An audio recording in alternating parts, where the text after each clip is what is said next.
எல்லோருக்கும் வணக்கம் நேயர்களே. இந்த வீடியோவில் என்ன தெரிந்து கொள்ளப் போகிறோம் அப்படின்னு பார்த்தீங்கன்னா, ஒரு அதிர்ச்சிகரமான விஷயத்தை பற்றி தான் நம்ம தெரிந்து கொள்ளப் போகிறோம்.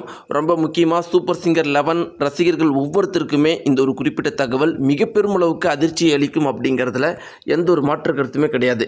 இப்படி இருக்கும் பொழுது நேயர்களே, நாம் தெரிந்து கொள்ளப் போகிற முதல் முக்கியமான விஷயம் என்ன அப்படின்னு பார்த்தீங்கன்னா, ரொம்பவே ஒரு திடுக்கிடும் விஷயத்தை தான் நாம் முதல்ல தெரிஞ்சுக்கொள்ள போகிறோம். அது என்ன அப்படின்னு பார்த்தீங்கன்னா, சூப்பர் சிங்கர் 11 ரன்னர் அப்பாக வந்த சரண்ராஜ் அவர்களுடைய வீட்டில் ஒரு திடீர் மரணம் ஏற்பட்டிருக்கு அப்படிங்கிற ஒரு செய்தி மிகப்பெரிய அளவுக்கு அதிர்ச்சியை ஏற்படுத்தியிருக்கு எல்லார் மத்தியிலையுமே.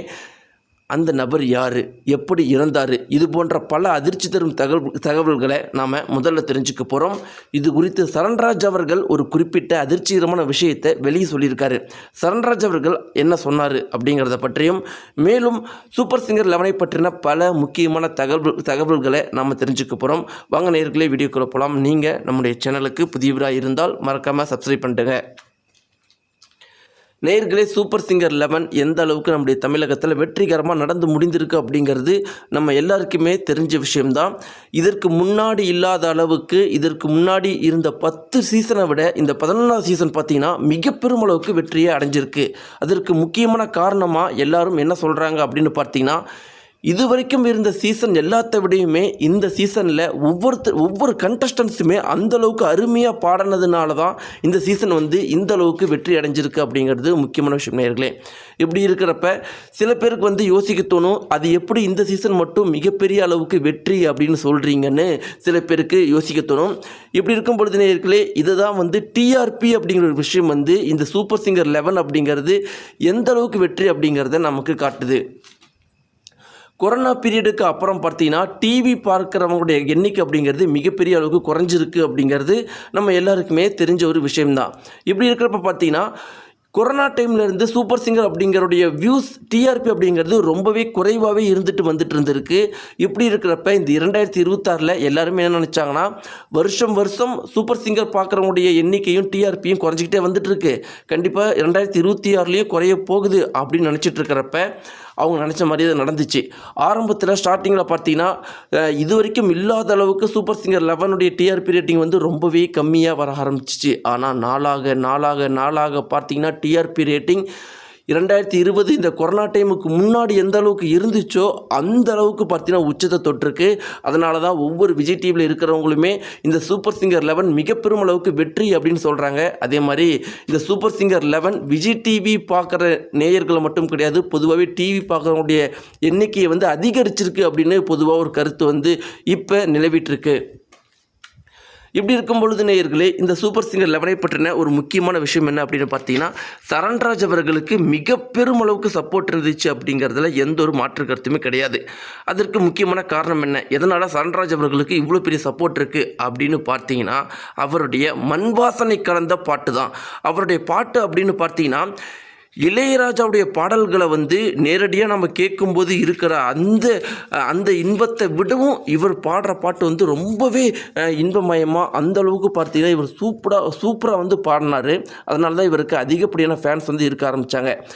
நம்முடைய தமிழ்நாட்டை பற்றி நம்ம எல்லாருக்குமே தெரியும், நம்ம சொல்லவே தேவை கிடையாது. இளையராஜாவுடைய பாட்டுக்கு, அவருடைய குரலுக்கும் சரி, அவருடைய இசைக்கும் சரி எந்த அளவுக்கு ரசிகர்கள் நம்முடைய தமிழகத்தில் எண்ணிலடங்காக இருக்கிறாங்க அப்படிங்கிறது நம்ம எல்லாருக்குமே தெரிஞ்ச விஷயம்தான். உலக அளவில் இருக்கிறாங்க.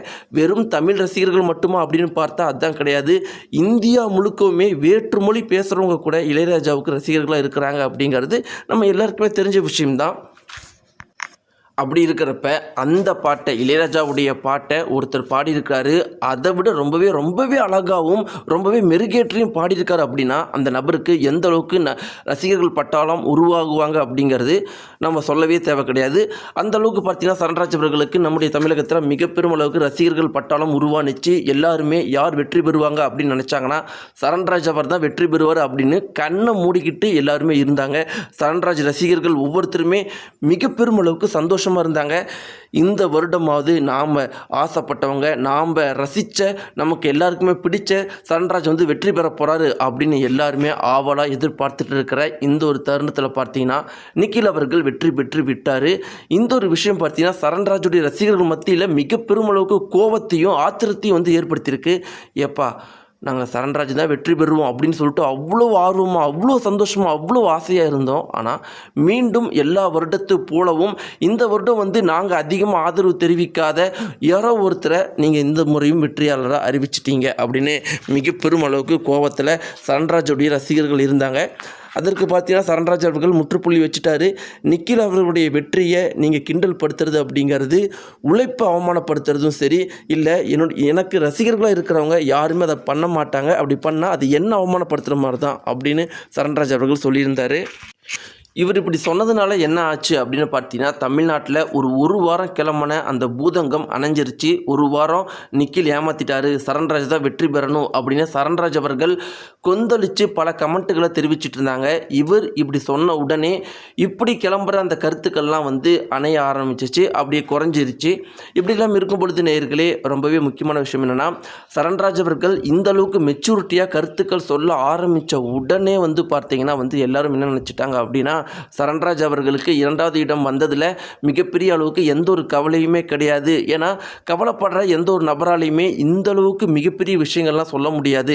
நிக்கில் உண்மையாக தான் உழைச்சாரு, அதனால தான் அவர் ஜெயிச்சாரு, உழைக்கிறவங்களால தான் ஜெயிக்க முடியும் அப்படிங்கிற இவ்வளோ பெரிய தத்துவங்கள்லாம் மனசில் கவலை இருக்கிறவனால சொல்ல முடியாது. அதனால் சரண்ராஜ் அவர்களுக்கு 2வது இடம் வந்ததில் எந்த ஒரு கவலையுமே கிடையாது அப்படின்னு சொல்லிட்டு பல பேர் வந்து பேசிகிட்டு இருக்கும்போது, ஒரு முக்கியமான விஷயம் என்ன அப்படின்னு பார்த்தீங்கன்னா, வெளியே வந்திருக்கு என்ன அப்படின்னு பார்த்தீங்கன்னா, சரண்ராஜ் பொதுவாகவே எல்லாருக்கிட்டையுமே ரொம்பவே ஜாலியாக இருக்கிற நபர். ஆனால் இந்த ஒரு விஷயம் முடிஞ்ச உடனே சரண்ராஜ் அவர்கள் ரொம்பவே சோகமாக இருக்கார். அதிகமாக யார் கூடயுமே பேசாமல் இருந்திருக்காரு.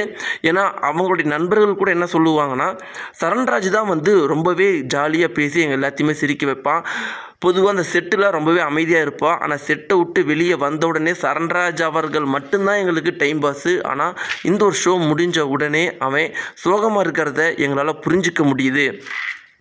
அது எங்களுக்கு அவ்வளோ கஷ்டமாக இருக்கும். ஆனால் எங்களால் எதுவுமே சொல்ல முடியாது.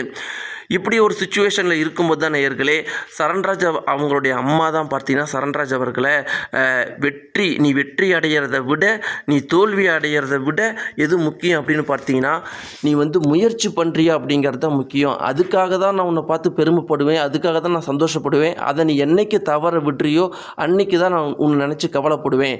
அதனால் உன்னுடைய தோல்வி அப்படிங்கிறது என்னை கொஞ்சம் கூட கவலைப்படுத்தலை. ஆனால் அந்த முயற்சியை கைவிட்டுறாத, அதுதான் என்னை கஷ்டப்படுத்தும் அப்படின்னு அவங்க அம்மா சொல்லியிருந்தாங்க. அதிலிருந்து பார்த்தீங்கன்னா சரண்ராஜ் அவர்கள் மீண்டும் முன்னேறிட்டு போயிட்டு இருந்தார்.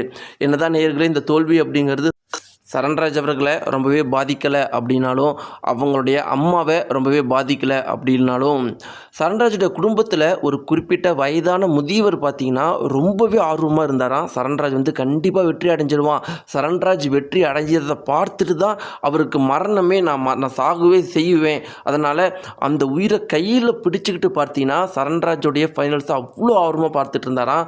ஆனால் அவர் 2வது இடம் வந்தது அப்படின்னு தெரிஞ்ச உடனே மிக பெரும் அளவுக்கு அந்த அவருடைய சரண்ராஜுடைய உறவினர் வந்து மிக பெரும் அளவுக்கு வருத்தம் அடைஞ்சாராம். எப்படி இருக்கிறப்ப ஒரு வாரம் 2 வாரம் கழித்து அந்த குறிப்பிட்ட முதியவர் வந்து இறந்து போயிட்டாராம். இது ஒரு மிகப்பெரிய சோக அலைகளை சரண்ராஜுடைய குடும்பத்தினர் மத்தியிலையும் அந்த ஊர்க்காரங்க மத்தியிலையும் ஏற்படுத்தியிருக்கு. நேயர்களே, இந்த தகவலை பற்றி நீங்கள் என்ன நினைக்கிறீங்க? உங்களுடைய கருத்துக்களை மறக்காமல் தெரிவிங்க. நன்றி.